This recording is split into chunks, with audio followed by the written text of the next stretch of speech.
Tense moments on Capitol Hill today as President-elect Trump's first cabinet nominees begin their confirmation hearings. Former Fox News host Pete Hegseth is Trump's pick for Secretary of Defense. Today, he fielded pointed questions on everything from the role of women in combat to serious allegations about his personal conduct. That it's time to give someone with dust on his boots the helm.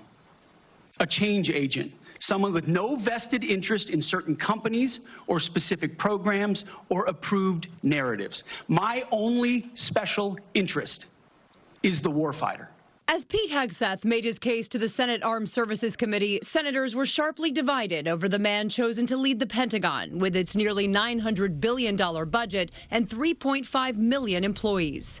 We need somebody who's going to go in there and fight for innovation, fight for change. I think you're that person. The American people need a SecDef who's ready to lead on day one. You are not that person. Hegseth sidestepped questions about his willingness to stand up to President Trump if given an illegal order and refused to answer questions about what behaviors would disqualify someone from serving as Secretary of Defense, including sexual assaults and domestic violence. If you as a leader are not capable of saying that physical violence against a spouse should be a disqualifying fact for being secretary of the most powerful nation in the world, you're demonstrating an astonishing lack of judgment. Hegseth called claims of his excessive drinking, sexual misconduct, and financial mismanagement at Fox News and a veterans advocacy group, quote, untrue smears coming from anonymous sources. One of your colleagues said that you got drunk at an event at a bar and chanted, "Kill all Muslims." Another colleague, not anonymous, we have this,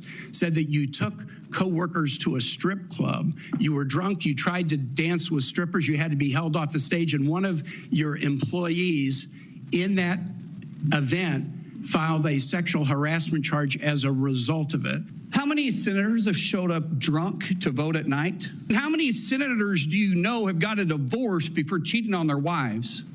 Did you ask them to step down? No, but it's for show. Hegseth says at President Trump's direction, he will overhaul the Department of Defense, eliminating diversity for the sake of diversity and rebuilding America's military to achieve peace through strength. But the father of 7 was grilled over his statements that women should not be allowed to serve in military combat roles.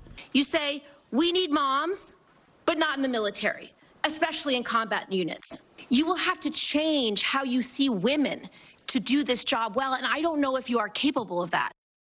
Senate Democrats were outraged they were not given access to Hegseth's FBI background check and chided Hegseth for not meeting with most of them face-to-face. It's important to note, while Hegseth can be confirmed without Democratic votes, Republicans only hold a slim majority, meaning they need every vote to support the president-elect's nominees. As those confirmation hearings continue, President-elect Trump's inauguration is less than a week away.